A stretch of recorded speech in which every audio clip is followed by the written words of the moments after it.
Do të kemi tani në lidhje në Skype ish deputetin e Partisë Demokratike Bart Spaia. Mirdita, përshëndetje, zoti Spaia. Përshëndetje, Mirela. Përshëndetje. Ju keni mbajtur një qëndrim para ditën e sotme, por do doja dija në mënyrë të përmbledhur në opinionin tuaj si po menaxhohet situata e koronavirusit, cilat janë pikat e dobta në menaxhimin e qeverisë deri tani? Në fakt ne e kemi shprehur vazhdimisht, e kemi shprehur që në kry të herës domosdoshmërinë e marrjes së masave konkrete, emergjente, në kohën e duhur, duke i përparaprirë situatës dhe jo duke ndjek zhvillimin e situatës. Në këtë aspekt do të thoja që ka reagimet e qeverisë kanë qenë të zbehta, të zbehta, gjithmonë disa hapa me vonesë në ndjekje të situatës e cila agravohej me shpejtësi. Është e pafalshme në fakti që kemi humbur kohë të jashtëzakonisht të çmuar që në janar, që në shkurt, kohë kur ne ngrinim me forcë shqetësimin tonë për mundësinë reale të përballjes së Shqipërisë dhe shqiptarëve me një situatë emergjence nga ky virus, dhe ku është e pafalshme reagimi i kryeministrit tonë dhe i qeverisë tonë shpeshherë edhe tallës ndaj shqetësimeve të opozitës, ndërkohë që siç u vërtetua më vonë, siç u pa më vonë, Shqipëria u gjend pothuaj e papërgatitur. E qartë, por le të flasim pak më konkretisht, zoti Spaia, le të flasim pak më konkretisht. Tirana natyrisht që ka përqendrimin më të madh me numrin më të lartë të prekurve, por ne po shohim situata si ajo në Shkodër, ku ka familje të tëra të prekurish. Si po menaxhohet në zinxhir edhe në rrethet e vendit dhe çfarë duhet rregulluar dhe korrigjuar në opinionin tuaj në mënyrë që të arrihet një testim më i saktë dhe një parashikim më i saktë i të prekurve? Ne kemi thënë vazhdimisht ka një domosdoshmëri urgjente. Shtimi urgjentisht i numrit të testimeve. Është e vetmja mënyrë për të identifikuar personat e prekur, për të bërë të mundur izolimin e tyre në mënyrë që të pengojmë dhe të ngadalsojmë sa më shumë për hapjen e këtij virusi tek pjesa tjetër e popullatës. Fatkeqësisht, e thash edhe më përpara, prandaj edhe bëra atë hyrje. Është humbur kohë e çmuar, është e qartë tani më që virusi ka shëtit i lirë në popullatën shqiptare, shpeshherë me shumë probabilitet edhe pa shenja konkrete, pa shenja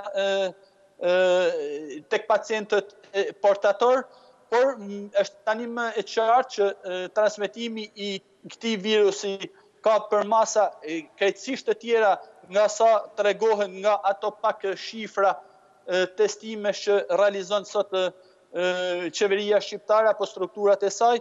Prandaj është domosdoshme për të krijuar një ide të saktë të situatës, shtimi urgjent i testimeve si mënyra më e mirë për të pas një kuadër të qartë, një pasqyrë të qartë të situatës reale për ditë dhe si ta luftojmë pastaj.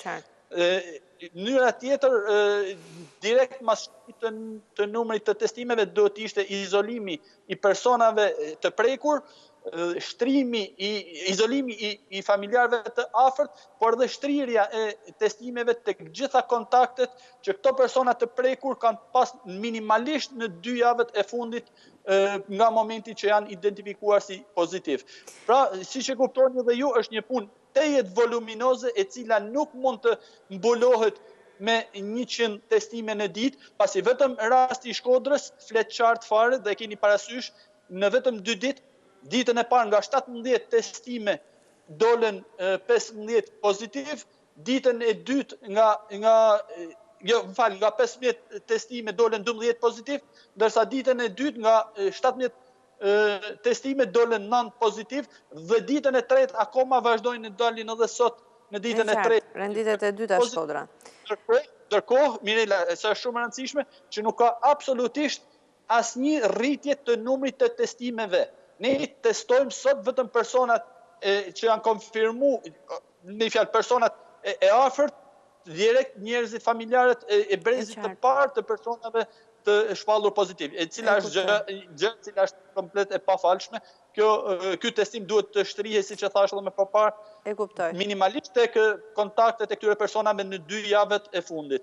E kuptoj. Duhet sa qindra për secilin person të konstatuar pozitiv, çka do të thote minimalisht 1000-2000 testime vetëm për rastin e Shkodrës po e referohem. Imagjinoni për gjithë Shqipërinë, pasi me shumë probabilitet ajo që apo shohim sot në Shkodër ka shumë mundësi, ka shumë gjasa që të jetë gjendja reale pak a shumë në të gjitha qytetet, të paktën ato të mëdha të Shqipërisë, ku densija popullatës është e ngjashme me qytetet si Shkodra. Le të flasim pak tani për Covidin. Ne ndodhemi kemi hyrë në javën e 4 të karantinës. Mjekët thonë dhe specialistët thonë që jemi në zonën e zjarit, sepse pritet që kjo javë, ndoshta dhe java tjetër, të kenë numrin më të lartë të prekurve, natyrisht që shënohen dhe me fatalitete për fat keq. Megjithatë, si e shikoni ju ndryshimin e këtij virusi dhe kur mendoni që mund të bjeri kurba e pandemisë në Shqipëri? Unë vazhdoj ta them që për të pas një ide të saktë në cilën fazë të kësaj kurbe jemi, duhet kishim një pasqyrë reale të situatës të personave të prekur në Shqipëri. Situatë e cila mund të merrej vetëm në bazë të testimeve masive. Unë e kuptoj që tani mund të mos rekomandohet testimi i gjithë popullatës, por sigurisht që të paktën në disa shtresave të cilat kanë një risk të lartë, siç janë i gjithë personeli shëndetësor, apo siç janë policia, punonësit e policisë, apo punonjës të asaj pjese të biznesit të cilët për vetë natyrën e punës kanë densitet të lartë në vendet ku punojnë, duhet të ishin testuar dhe do të na krijonin një ide të saktë të masës së shtrijes së këtij virusi në popullatën shqiptare për të mujt ballë një parashikim në çfarë faze jemi aktualisht. Pasi nuk mund të krijohet një përshtypje në cilën jemi duke pas një numër kaq të vogël testimesh. E qartë, pra me këtë lloj testimi, me këtë fotoçasti që kanë testimet tani, ju mendoni që nuk mund t'japim një parashikim të plotë të situatës? Absolutisht jo. Mendoj që numri i personave të prekur është shumë herë më i lartë se që është ai që transmetohet nga strukturat përkatëse, qoftë edhe vetëm për faktin sepse vetë natyra e këtij virusi mund të prekë persona të cilët nuk shfaqin simptoma, por të cilët probabilisht janë potencialisht transmetues dhe infektues të popullatës tjetër.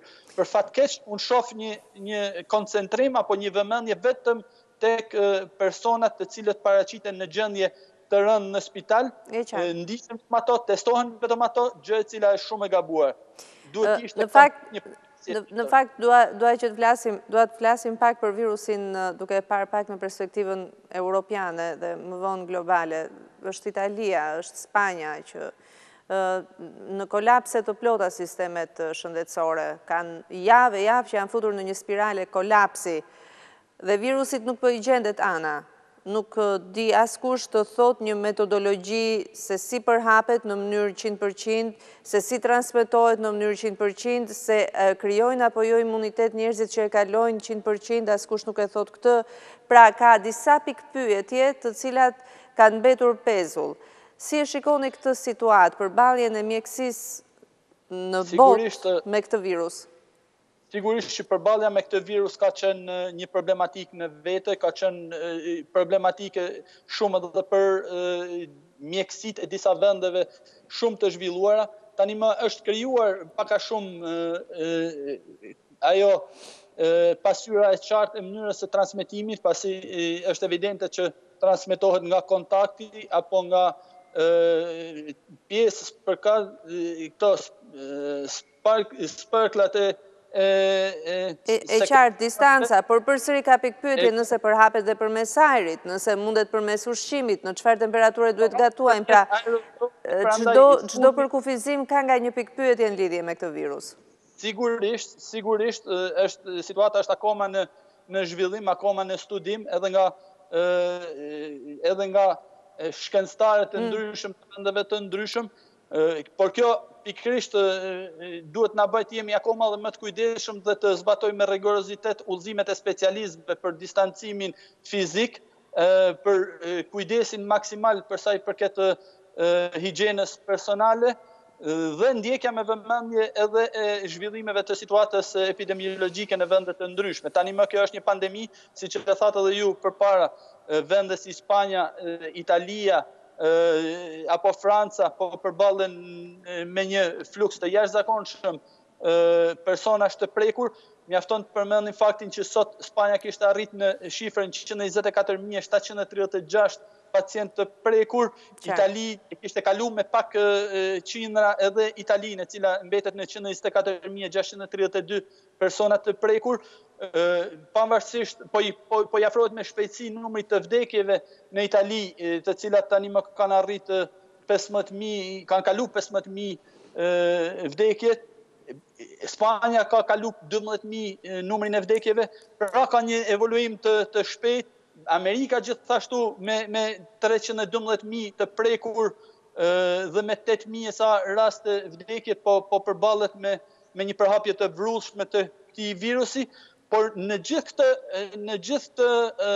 aspekt, në gjithë këtë panoramë ndërkombëtare duhet të shohim me vëmendje mënyrat e përqasjes së vendeve të ndryshme ndaj këtij virusi, ndaj kësaj problematike. Po të veni re, Gjermania, e cila ka përqafu një përqasje të bazuar kryesisht tek numri i jashtëzakonshëm i testimeve, ka një numër shumë herë më të ulët se kësa vende si Spanja, Italia apo Franca, apo Amerika për sa i përket numrit të prekurve. Gjermania vazhdon të mbetet diku tek 91.000 persona të prekur, me një numër shumë më të ulët personash të vdekur, kështu që edhe një herë dele qartë, flas për Evropën, pa ju referu shumë edhe Koreas së Jugut, e cila është simbol tashmë i fenomenit të testim me rezultate të jashtëzakonshme për sa i përket si përmbajtjes së shpërndarjes së këtij virusi, ashtu edhe përmbajtjes së numrit të viktimave nga ky virus. Prandaj edhe një herë, edhe vetë panorama ndërkombëtare flet qartë. Testimi dhe vetëm testimi është qelësi i suksesit për ta zbut atë kurbën që e themi vazhdimisht, apo që e thonë vazhdimisht edhe specialistët e fushës, në mënyrë që t'i japim mundësi strukturave shëndetësore tona hospitaliere apo reparteve të terapisë intensive dhe reanimacionit të përballojnë atë fluks në mënyrë adekuate fluksin e rritur të pacientëve të cilët mund paraqesin komplikacione të ndryshme dhe të cilët shprehin edhe më shumë rrezikun për humbjen e jetës. Kuptoj, mirë, ju falenderoj shumë, zoti Spaja, për gjithë mesazhin dhe informacion që ndatë në studion tonë. Isha me ish deputetin e Partisë Demokratike, zotin Bart Spaja, në këtë lidhje të drejtë për